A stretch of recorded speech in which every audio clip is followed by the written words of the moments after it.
Hello friends, stock market outlook के इस video में आपका स्वागत है। और इस वीकली एनालिसिस में जब हम आज बात कर रहे हैं तो आप सभी लोग जो है ईद मना रहे होंगे, तो आप सभी लोगों को ईद मुबारक।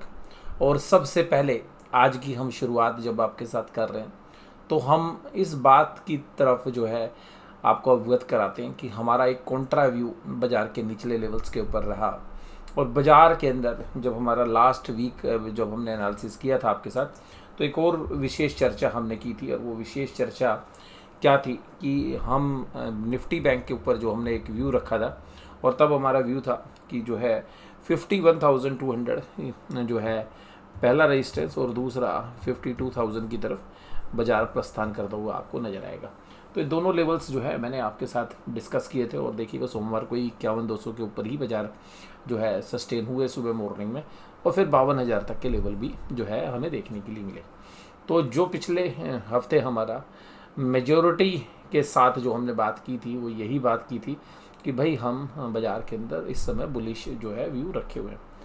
अब जो परिस्थिति हमारे को सामने दिख रही है उस परिस्थिति के हिसाब से अब हमें लगता है कि बाज़ार के अंदर एक दोबारा से अब एक सेलिंग का रुख जो है आ सकता है। एज ए डिस्क्लोज़र, ये केवल और केवल एजुकेशनल वीडियो है।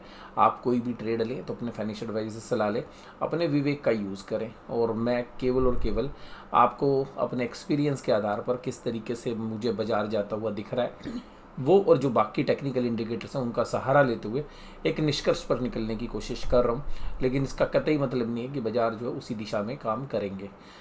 हम अपने अनुभव के हिसाब से आपके साथ जो है अपने एक्सपीरियंस या अपना जो व्यू है वो साझा कर रहे हैं। तो कोई भी ट्रेड ले तो अपने फाइनेंशियल एडवाइस सलाह लेना ना भूलें। और मैं और मेरा चैनल व्यक्तिगत रूप से जो है आपके किसी भी प्रॉफिट या लॉस के लिए ना तो जिम्मेदार है और ना ही हिस्सेदार है। तो आइएगा आज की शुरुआत करते हैं। सबसे पहले जो चर्चा मैं आपको करूं कि शुक्रवार के दिन जब आज बाज़ार बंद हुए यूएस मार्केट, तो यूएस मार्केट में क्या हाहाकार मचा वो मैं आपके साथ चर्चा करूंगा।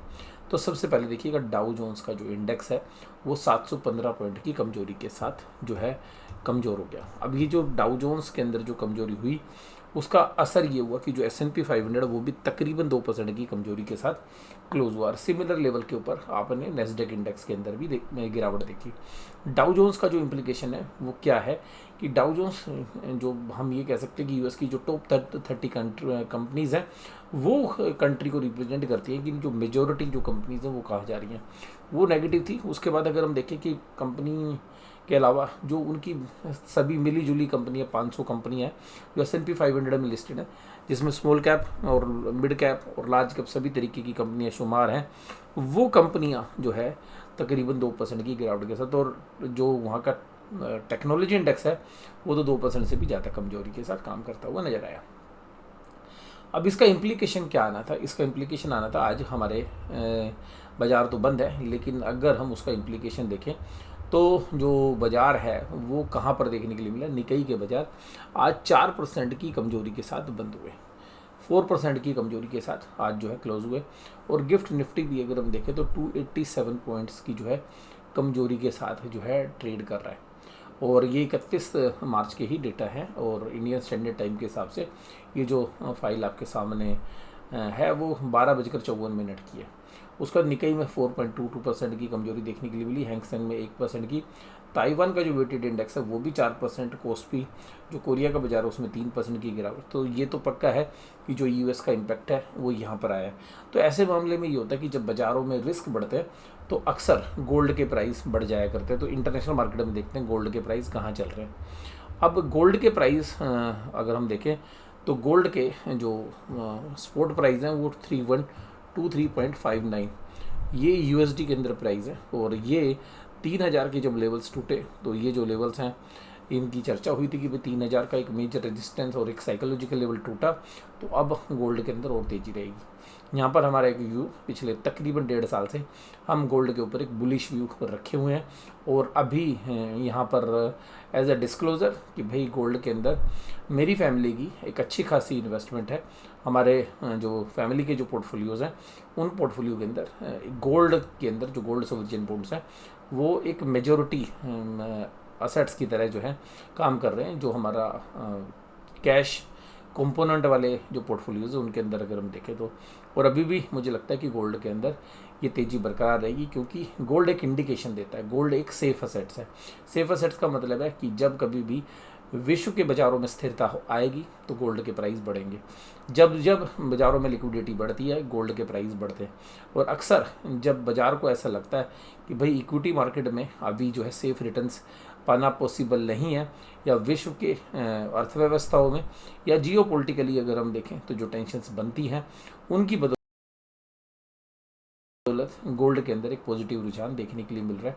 तो ऐसा लग रहा है कि इकोनॉमिक स्थिरता जो है मोस्टली जो हम देखें यूरोप के अंदर और जो बाकी पूरे वर्ल्ड के अंदर अगर हम देखें तो यूएस के अंदर जिस तरीके से ट्रम्प साहब रोज़ बयानबाजी कर रहे हैं और जिस तरीके से जो टैरिफ वॉर चली है उसमें चाहे चाइना देखिए, इंडिया देखिए या जो बाकी इमर्जिंग इकोनॉमीज देखिए, वहाँ पर सब जगह आपको चैलेंजेस देखने के लिए मिल सकते हैं कि गोल्ड के प्राइस इम्पैक्ट कर रहे हैं। तो अल्टीमेटली हमारा जो व्यू था वो टेक्निकल था, तो अब हमें लग रहा है कि बाज़ार दोबारा से नेगेटिवली रिएक्ट करने के लिए तैयार है। और ये अगर मेरे पास गोल्ड के डेटा नहीं भी होते, यूएस का बाज़ार भी नहीं होता, तो भी हमारे जो इंडिया के बाज़ारों में जो ऑप्शन ट्रेड के डेटा हैं वो भी सेम इंडिकेट कर रहे हैं कि जो ऊपरी लेवल्स पर जब कॉल राइटिंग देखने के लिए मिली, जब बाज़ार ऊपरी लेवल पर सस्टेन नहीं हुआ और पुट के अनवाइंडिंग जो देखने के लिए मिली, तो टेक्निकली भी एक व्यू यही बन रहा है कि बाज़ार ऊपरी लेवल से एक सेलिंग प्रेशर झेलते हुए नजर आएंगे। उसके बाद अगर हम निफ्टी बैंक के अंदर डेटा कोई बहुत खास है नहीं, तो इन डेटा पॉइंट से हमें जो समझ में आ रहा है वो यही है कि हमारे बाजार भी अब मंदी की तरफ संकेत करेंगे। अब बात करते हैं वीकली बेसिस पर क्या लगता है। तो देखिए कब वीकली बेसिस पर हमें लगता है कि सबसे पहले 23,300 अगर इसके नीचे बाजार खुलते के साथ आ जाते हैं और 23,300 को होल्ड नहीं करते, तो पहला सपोर्ट हमारे को जो है नज़र आ रहा है वो 23,050 रुपये के ऊपर आ रहा है। 2350 ये पहला सपोर्ट है वीकली बेसिस पर अगर हम बात करें। दूसरा जो हमारे को लेवल है वो 22,700 से 22,800 का लेवल है, और ये मेरे लिए बहुत अहम है, क्योंकि अगर ये लेवल टूट के अगर बाज़ार चले जाएंगे तो बाज़ार फिर एक गहन मंदी की तरफ प्रस्थान करेंगे। तो मुझे लगता है कि ये इस हफ्ते के दौरान 22,700 22,800 एक मेजर सपोर्ट है जहां पर बाज़ार होल्ड करेंगे, और हो सकता है कि काफ़ी ज़्यादा लंबा समय जो है 23,050 के आसपास जाए। हफ्ते के अंत होते होते हो सकता है कि आपको 22,700 22,800 तक के लेवल भी देखने के लिए मिल जाए। लेकिन ये जो लेवल्स हैं ये काफ़ी एक मेजर सपोर्ट एरिया है जहाँ पर हम इंडिकेट कर रहे हैं कि बाज़ार शायद वहाँ से थोड़ा सा रुके और फिर पुल बैक के लिए भी अटैम्प्ट करें। तो पहला पुल बैक के लिए अटैम्प्ट कर सकते हैं 23,500 से, दूसरा 22,700 से।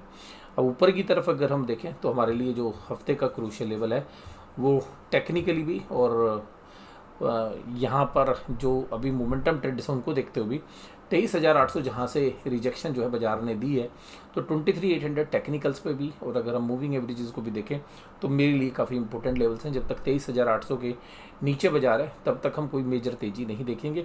23,800 के ऊपर अगर बाजार जाते हैं तो एक शॉर्ट कवरिंग की जो है व्यू बनता हुआ नज़र आ सकता है। लेकिन मेरा मानना ये है अभी अपना जो व्यू है कि जो बैंकों के प्रोविजनल डेटा आएंगे वहाँ से भी कुछ इंडिकेशंस मिलेंगे। अगर वो कमज़ोर होते हैं तो आपको हो सकता है कि 22,700 22,800 के लेवल भी टूटते हुए नजर आएंगे, क्योंकि बैंकिंग ने बाकी इंडिसेस के सामने आउट परफॉर्म किया है। तो अगर बैंकिंग में कमजोरी आएगी तो जो फॉल है वो थोड़ा सा सीवियर हो सकता है निफ्टी के लिए भी, क्योंकि जब बैंक निफ्टी अपने आप को नहीं संभाल पाएगा तो निफ्टी को संभालना बहुत ही मुश्किल हो सकता है।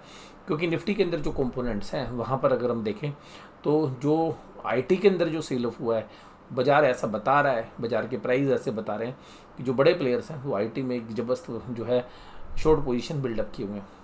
दूसरी बात अगर हम देखें तो जो बैंकिंग स्टॉक्स हैं वो अभी तक काफ़ी ज़्यादा स्ट्रेंथ दिखा रहे हैं। तो अगर बैंकिंग में वीकनेस आएगी और आईटी में भी वीकनेस आ जाती है, और उसके बाद अगर हम जहाँ तक बात चल रही है कि जो टैरिफ हैं वो टैरिफ से रिलेटेड जो रेगुलेशंस हैं वो फार्मा इंडस्ट्रीज़ के लिए भी अगले हफ्ते या उसके यानी कि जो अगला हफ्ता है वहाँ तक जो है ट्रम्प साहब जो है अनाउंसमेंट कर सकते हैं। तो अगर ऐसा होता है तो फिर निफ्टी को संभालना बहुत ही मुश्किल होगा। लेकिन टेक्निकली हम ये मान के चल रहे हैं कि अगर हम वन डे चार्ट के ऊपर भी देखें तो जो 23,800 के आसपास से रिजेक्शन आई है, ये जो है एक ऐसा एरिया है जहाँ पर काफ़ी ज़बरदस्त सप्लाई जोन है। यहाँ से सपोर्ट लेकर भी बाज़ार ऊपर की तरफ गए हैं पहले। यहाँ से जब बाज़ार आए हैं तो यहाँ पर गिरते वक्त भी बाज़ार इन लेवल्स के आसपास थमे हैं। बाज़ारों ने इन लेवल्स के आसपास काफ़ी लंबा समय जो है व्यतीत किया है। तो मेरे लिए जो है 23,800 एक इम्पोर्टेंट रेजिस्टेंस है, और इसके आसपास आपको सेलिंग देखने के लिए मिलेगी। बाजार पे मेरा जो व्यू बन रहा है वो अब सेल ऑन राइज कब दोबारा से बन गया, तो हम थोड़ा सा कॉन्ट्रा व्यू रखते हैं।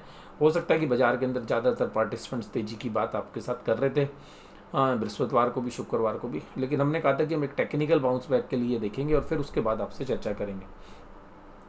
निफ्टी का जो वीकली इंडेक्स है वहाँ पर भी कैंडल्स हैं, देखिएगा ये बता रही है कि हफ्ते का जो टॉप था वहाँ से बाजार स्लिप होकर नीचे की तरफ आया, होल्ड नहीं कर पाया। टेक्निकली वीकनेस वहाँ पर भी है। मंथली कैंडल्स काफ़ी मजबूत थी।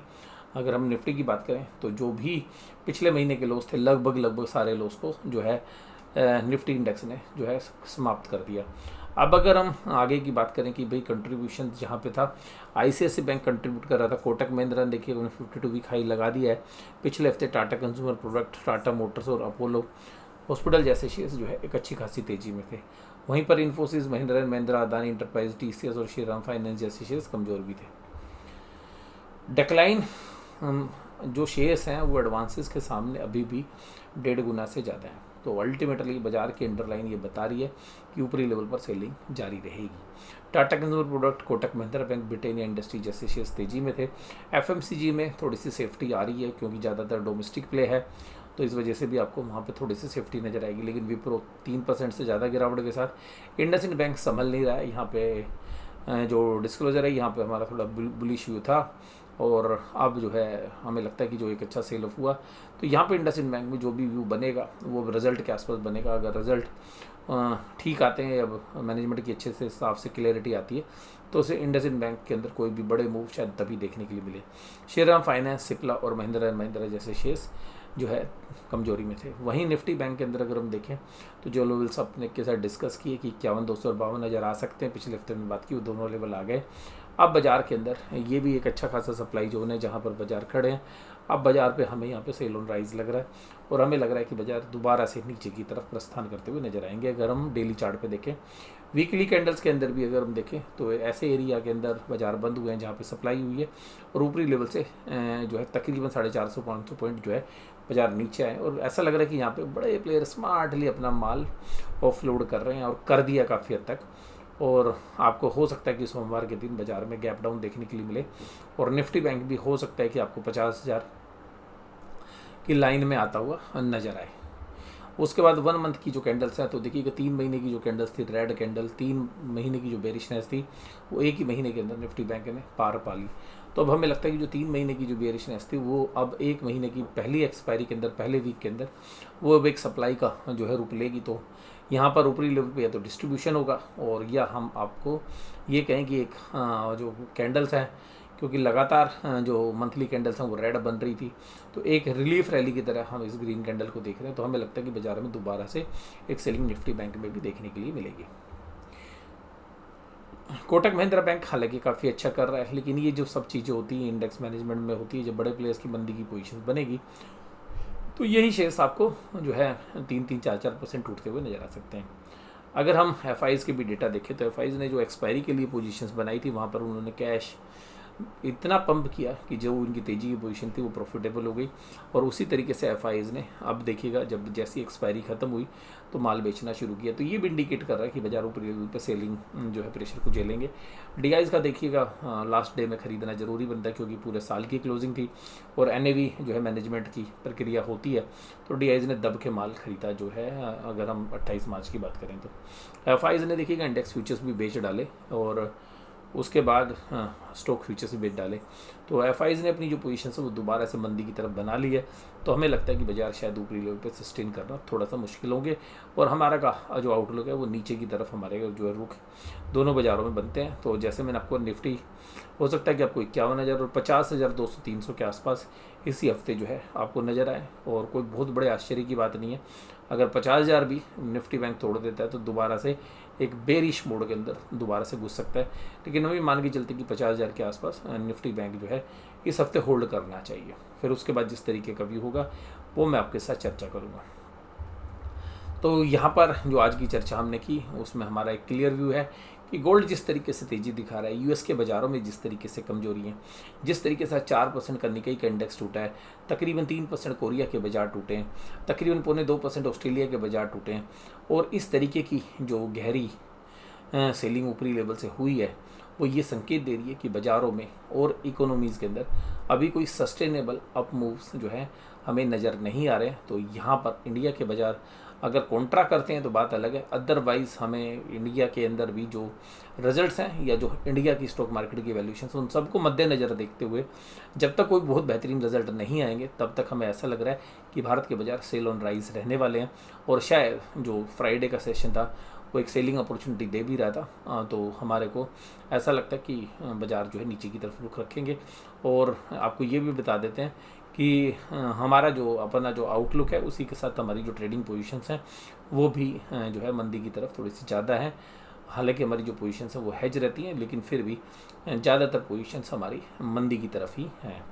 तो एज ए डिस्क्लोज़र आज की इस वीडियो के साथ मैं ये चर्चा ज़रूर करता हूँ कि भाई हमारी पोजीशंस हैं और निवेश आप अपना करें तो अपने फाइनेंशियल एडवाइस सलाह लें और उसके बाद ही निवेश करें। अपने अनुभव के हिसाब से जो हमारी पोजीशंस हैं वो भी हमने आपको बता दी और रुख भी उसी तरीके का है। लेकिन ये नहीं होता कि हम जिस तरह ट्रेड रखें तो हमारे को पॉजिटिव रिस्पॉन्स ही मिले। और जिस तरीके के मूव्स पिछले हफ्ते आए तो हमने पिछले हफ्ते में अपनी पोजीशंस में एक अच्छा खासा लॉस भी बुक किया है। ऐसा नहीं है कि हमेशा हमारे प्रॉफिट ही होते हैं, तो पिछले हफ्ते में हमने एक अच्छा खासा लॉस भी जो है बुक करके पोजीशंस को रोल ओवर किया है। तो आज की इस वीडियो में बस केवल इतना ही।